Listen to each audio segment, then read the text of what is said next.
Shalom saudara-saudara sekalian, hari ini saya ingin menyampaikan satu renungan yang berjudul Kreatif dalam Melayani. Sebelumnya mari kita bersama-sama berdoa. Bapa di surga, kami mengucap syukur untuk kasih setiamu yang senantiasa terus menyertai kehidupan kami di sepanjang hari dan kehidupan kami. Bapa, saat ini kami mau merenungkan firman-Mu, berkati setiap kami ya Tuhan. Terpujilah Engkau, di dalam nama Tuhan Yesus Kristus kami berdoa. Amin. Bapak, Ibu, saudara-saudara sekalian, situasi sekarang ini terkadang membuat kita bingung bagaimana kita harus melayani. Kita dipaksa untuk tinggal di rumah, bekerja dari rumah, dan melayani dari rumah. Kita sudah terbiasa dan merasa nyaman dengan model pelayanan yang selama ini kita lakukan. Sebagai pelayan Tuhan, kita tidak boleh menyerah dan berhenti melayani dalam situasi apapun seperti sekarang ini. Kita harus berdoa, kita harus merenungkan dan memikirkan bagaimana caranya agar kita masih bisa tetap melayani dalam situasi apapun, bahkan situasi yang sulit sekalipun. Di saat-saat seperti inilah kita perlu kreatif di dalam melayani. Apa itu kreatif? Tony Buzan, penulis buku Head First, mengatakan, kecerdasan kreatif adalah berani tampil beda. Seorang yang bernama Dave Meyer mengatakan, kreativitas berarti berkreasi terus-menerus. Bob Samples, penulis buku Revolusi Belajar, mengatakan ada aspek yang agak menakutkan dalam kreativitas, yaitu ia mengganggu status quo atau kenyamanan. Bobby DePorter, penulis Quantum Learning, mengatakan bahwa orang yang kreatif adalah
mari manfaatkan keuntungan-keuntungan dari teknologi yang ada pada saat ini untuk melayani mereka.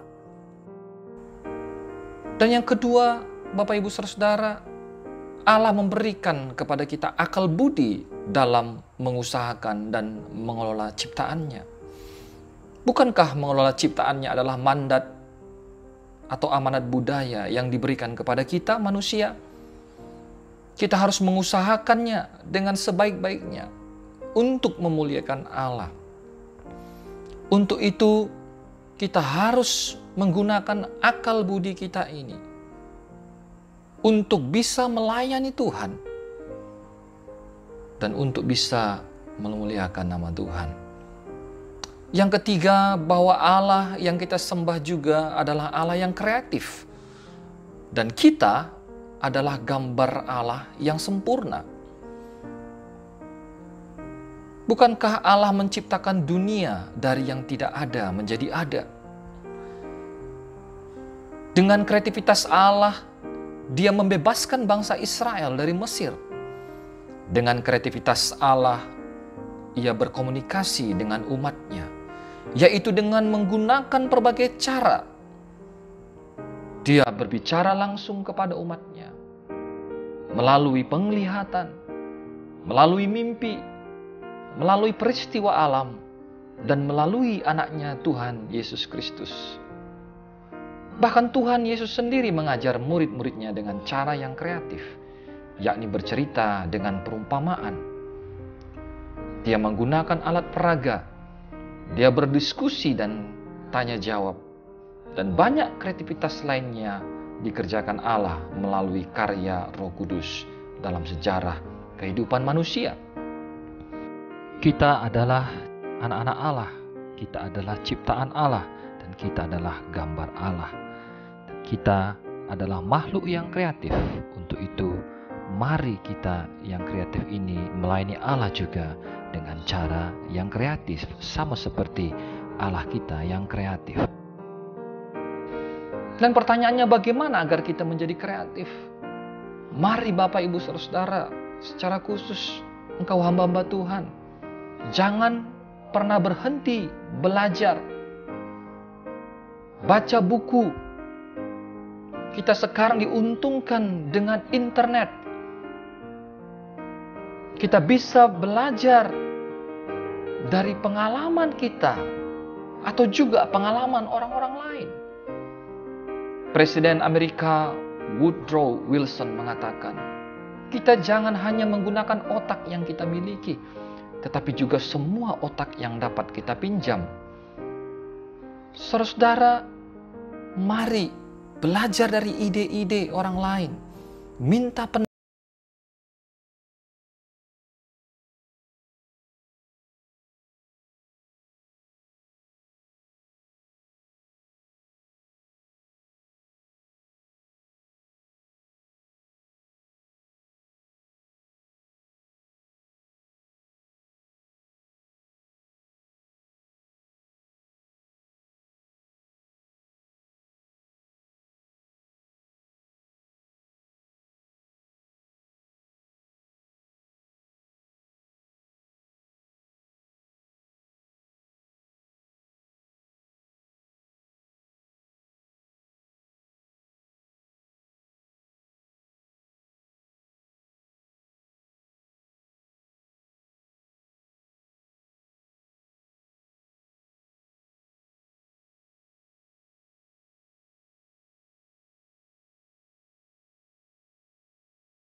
Firman Tuhan berkata kepada mereka, usahakanlah kesejahteraan kota kemana engkau diutus atau dibuang.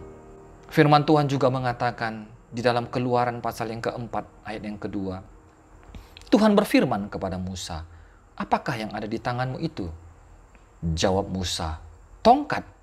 Bahkan Tuhan bisa memakai alat yang sederhana ini untuk menyatakan kemuliaannya melalui Musa dalam membebaskan bangsa Israel.